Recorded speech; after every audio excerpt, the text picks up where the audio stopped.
Hi, I'm Hadeel. I volunteer with the Parents Helping Parents, and we have Kat with us to talk to us again about strategies for shelter in place, the second part. Welcome back, Kat.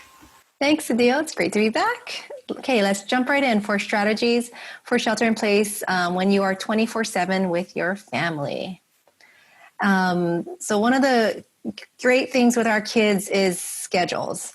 And schedules are helpful for us as parents and helpful for kids. And helping them have schedules that they're used to in the school day, I think is really great. Getting those same familiar schedules and visuals are really helpful for helping them to feel organized. And so creating those schedules and using those are going to be a really good starting point. And there are several websites that have these things and have curriculum out there that you can use that are free. And I found schedules and curriculum out there on khanacademy.org. One that my son's school uses, which is actually free during shelter in place and has wonderful curriculum, especially for my son is minimally verbal. And this curriculum is fantastic for him. It has books, it has homework. And it's just been really wonderful to use. And I would check, it's www.n2y.com. I have it up there, /parent/ hyphen resources. And that I would recommend checking with your child if they have a special ed teacher, because they might already be using this in the classroom. And that was the case with my son. His teacher told us about it and let us know that it was free during shelter in place. And so he has all my son's curriculum up there and books up there, and we're able to do that at home. So that has just been tremendously helpful. The other thing to do is, right now with our days, it sometimes feels like it's blending into each other, like what day of the week is it? And the weekends and the weekdays kind of get blurred. And I would strongly suggest differentiating your weekends from your weekdays. So, you have your schoolwork that you're doing on your weekdays and you have the normal things that you would do on your weekdays. And I suggest keeping those regular things that you normally do, because that helps with the routines and the normalcy for your child. And differentiating that from the weekend things. So for my family, the things that we do during the week, like the schoolwork, and we, practice for whatever we're doing, piano, whether it be volleyball, whatever the things that we're normally practicing during the week. And then on the weekend, we're doing the things that we always do. Like we always do a movie together that we pick as a family together. We always do that on Saturday night.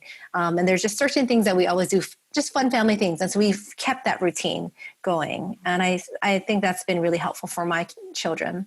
The other thing, my last point was to get everyone to bed on time, which if you saw the first part of these strategies, that was my number one tip, was sleep and getting everyone to bed on time. Because I've noticed in the very beginning when shelter in place started, the first week we were sort of on our old schedule. And then we kind of slipped that second week and everyone was gradually going to bed a little bit later.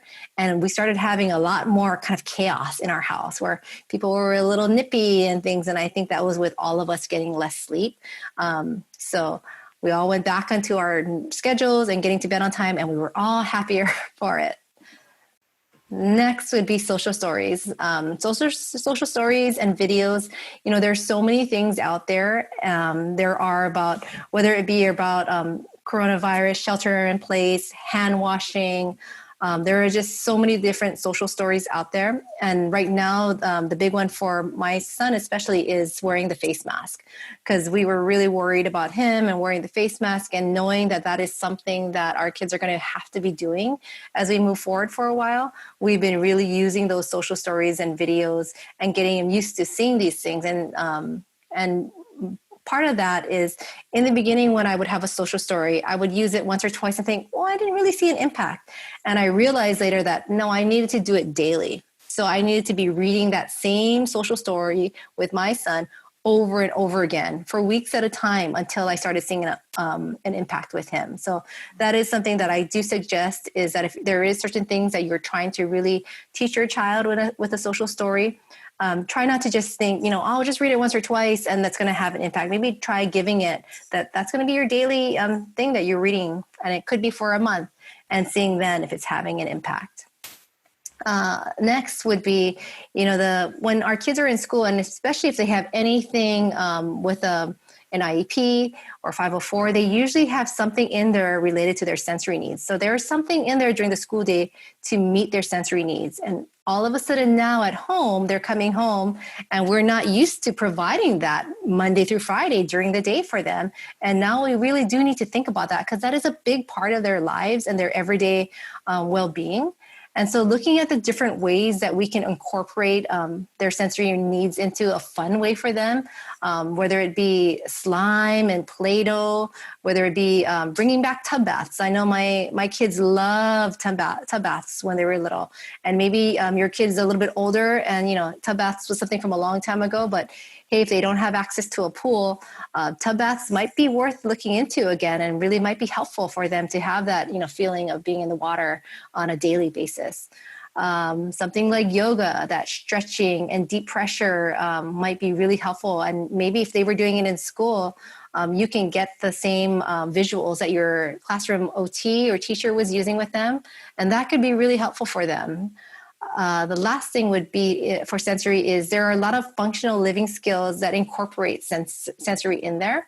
And that is also something that you can get through your OT and your classroom teacher. So more on functional living skills. Since you do have the time now with your child to work on things, these are things that are not only going to help your child in their everyday lives going forward, but it's going to help your life because you have all of these things on your plate in your house and things to do. And if you're teaching your child these skills, then these are things that once they have it down, they will have this skill for life and they can help you with these things. So these are some of the examples in our house that our kids help with. And so I'm just going to read through the list of taking out the garbage and recycle and rolling the carts to the curb on pickup day, setting the table, and that would involve counting. And so that's another fun thing. Folding and putting away laundry. This is helping to work on sorting. Clearing and wiping down tables and counters after meals. Vacuuming and sweeping. Changing the bed sheets. Maybe your child is really little. Maybe you're working on just their morning routine of brushing their teeth and changing their clothes, making their bed, maybe a little bit older. But so, for example, I know when my son was really little, that morning time was really a stressful hour for me of getting my child brush their teeth, eat breakfast and getting their clothes changed, and then to the point of getting their socks and shoes on. And I remember I used to always kind of dread that morning routine. And so times like this where we have all the time where you're not having to get out of the door by a certain time, this is a perfect opportunity to practice this and really take your time with it every day. So I would say really looking at your child and seeing what are your opportunities of functional living skills that you can really work on now that you have the time, since you're not rushing to get out the door to get to school at a certain time. Okay, next would be, life is not all just working on things. It's also some fun things. And some fun things to do online would be Go Noodle. Go Noodle is something that your kids, if they might already be doing this at school for a movement break. And this is something that I know when my middle daughter was, in, I don't want to say like second or third grade, she was the one that told me about it. And we would have so much fun doing these at home because she and I would get up and we would be doing the dances together, and it would just be a lot of fun. And I think it's fun, especially if your kids have been doing this at school, to then come home and being able to teach mom and dad how to do some of these things is just such a positive thing for them. So that's one I would recommend. Mystery Doug, we stumbled across this at the beginning of Shelter in Place, and that's been great for my youngest daughter. It's a teacher that's basically taking questions from kids, and it has all these wonderful things that they're teaching, and in such an engaging way of questions that kids ask. And so Mystery Doug is a favorite in our house now. Lunch Doodles with Mo, we went through all of those. If your child likes Mo Willems, the author that has, he's written lots of books. Don't Let the Pigeon Drive the Bus and the Elephant and Piggy books. You can find this on YouTube, and he sits down and gives the kids a little lesson and really teaches them about the book writing and drawing process and his process. And it's just, he does it in such an engaging way that my daughter loved it, and she's 8.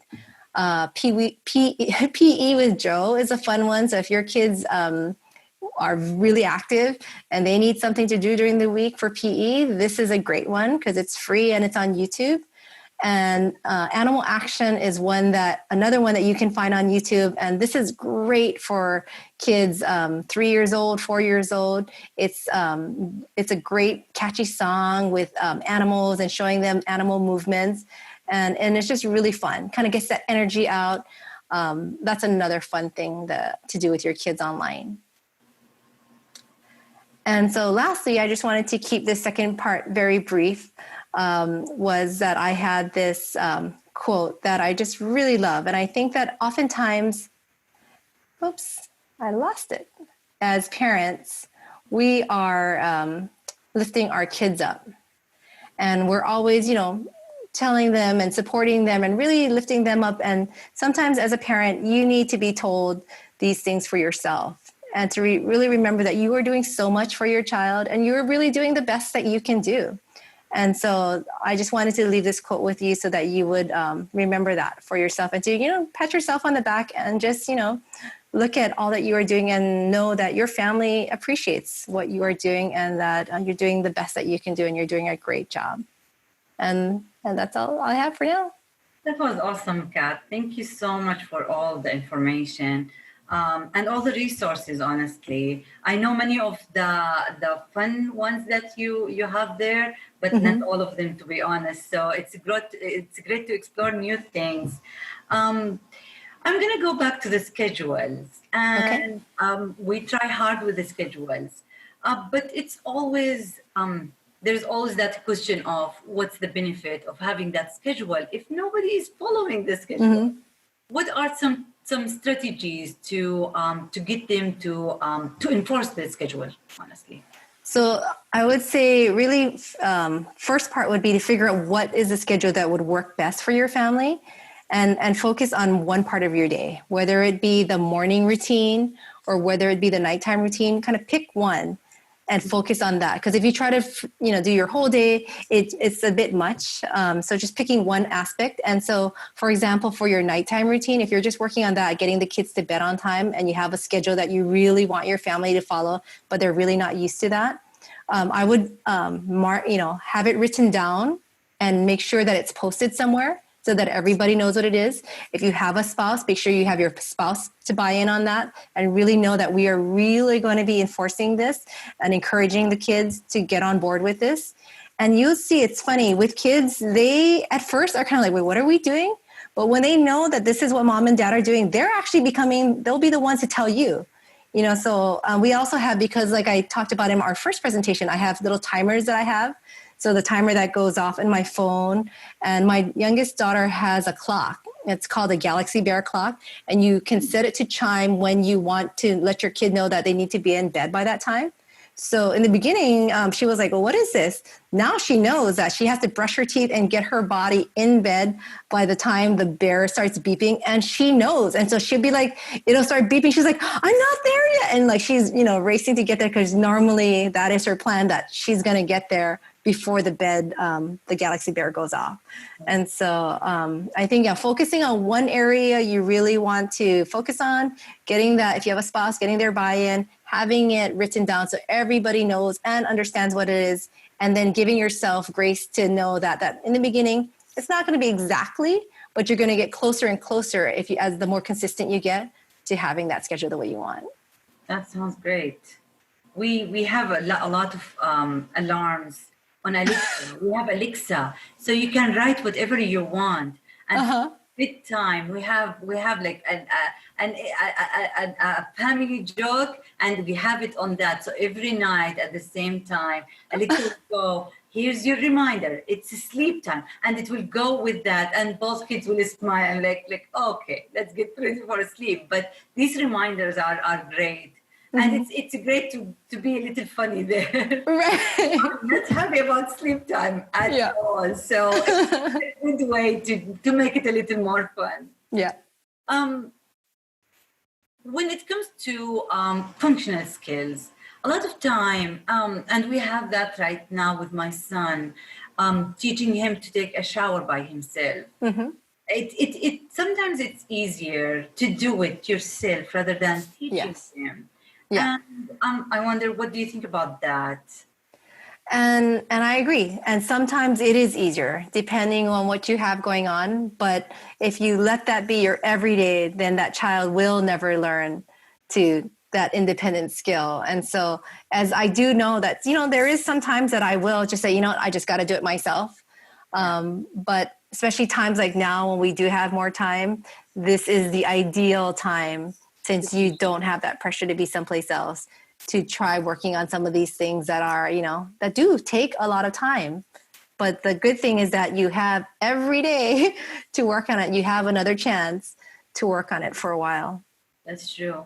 That's Yeah. true. It should be like a goal. There should be some like set goals, and these are good. Like in this time where we have nothing to look forward to, kind Right. of, it's good to look forward these goals and how much we achieved out of these. So Absolutely. it's a Absolutely. good time for that.